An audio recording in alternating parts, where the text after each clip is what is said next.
सुट्टीचा दिवस असला की आमचं पाऊल काही एका जागेवर थांबत नाही. फॅमिलीला फोन केला, त्याला म्हटलं बाहेर जाऊ कुठेतरी. तो पण लगेच रेडी झाला. मग त्याला घ्यायला गेलो मी नर्वेमध्ये. तिथून त्याला उचलला. अतिप्रचंड वेगाने आम्ही आमची बाईक सातारा बँगलोर हायवेवरून पळत होतो. आता आमच्या पुढे मोठा प्रश्न होता की जायचं कुठे, कारण की घरातून बाहेर तर निघून गेलो होतो, पण अजूनपर्यंत आम्हाला आयडिया नव्हती की आपल्याला जायचं कुठे. मिलाल म्हटलं मॅपला बघ आपण कुठे कुठे गेलेलो नाही, कारण की आपण मागच्या वेळेस सातारा वाई गेलेलो आहे. तर आपली कोणती साईड एक्सप्लोर करायची बाकी, तर लक्षात आलं की आपण भोर साईड एक्सप्लोर करायची राहिलेली. या योजनेअंतर्गत गाडीवर आगाऊपणा करतोय. मग आम्ही ठरवलं की भोर साईड एक्सप्लोर करू. तिकडं नेकलेस पॉईंट आणि भोरचा एक राजवाडा पण आहे, तो आपण बघू. चला मग.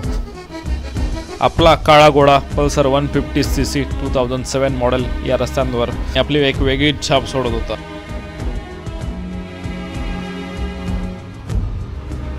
रस्त्याला असणारी कमी ट्रॅफिक आणि आजूबाजूला असणारी गर्द हिरवळ आम्हाला आमचं निर्णय ती करेक्ट आहे याची जाणीव करून देत होतो. रस्त्याने मजा मस्ती करत होतो की तेवढ्यात हा एवढा मोठा जलाशय आम्हाला दिसला. तर हे भाटघर धरणाचं बॅकवॉटर आहे.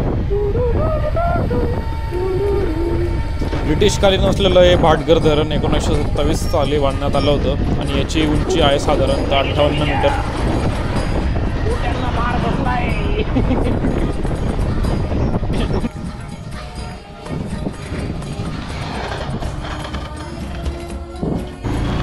एक छोटी टेकडी दिसली, लावली बाईक आणि गेलो पळत पळत वरती. असे छोटे मोठे डोंगर तर आपण रोज चढत असतो, तर हे काही आपल्यासाठी नवीन नव्हतं.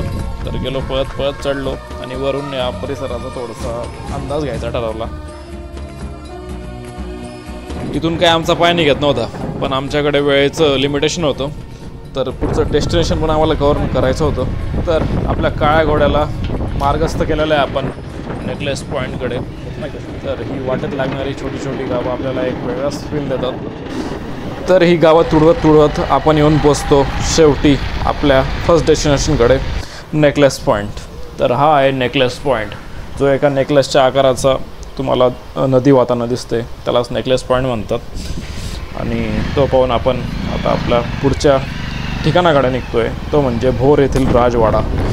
तूफान मिला अपनी हरकतों से बाज नहीं आ रहा था, तूफान जैसी गाड़ी भगाई जा रहा था और हम थोड़ी देर में पहुंचने ही वाले थे हमारे सेकंड डेस्टिनेशन. तर या कमानीतून आपण दाखल होतो रघुनाथराव पॅलेसच्या प्रांगणात, म्हणजेच भोर येथील राजवाडा. तर हा राजवाडा फिल्म शूटिंगसाठी खूप प्रसिद्ध आहे. तर जेवढ्या पण हिस्टॉरिकल फिल्म्स तुम्ही बघतात त्याच्यात 90% शूट याच राजवाड्यात केलं जातं, असं गावकऱ्यांच्या माहितीनुसार कळतं. तर आज पण या राजवाड्यात कसलं तरी शूटिंग चालू आहे. तर ते कोणत्या पिक्चरचं आहे ते थोड्याच वेळात आपल्याला कळेल.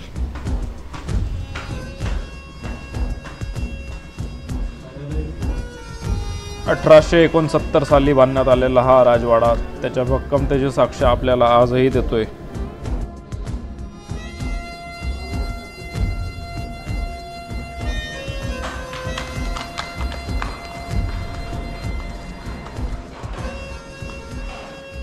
तर राजवाड्यात आज होतं एका मराठी पिक्चरचं शूटिंग.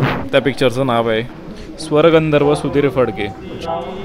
आमची क्युरिओसिटी बघून तिथल्या एका फिल्म क्रू मेंबरने आम्हाला संपूर्ण सेट, राजवाड्यात लावलेला सेट आणि त्याबद्दलची असणारी सगळी टेक्निकल माहिती आणि इथं रोज किती शूटिंग होतं, भविष्यात कोणतं शूटिंग होणार आहे याबद्दल सगळी माहिती दिली.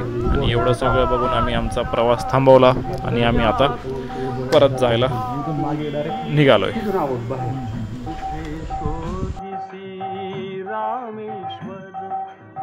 कुठे शोधिसी काशी, कुठे शोधिसी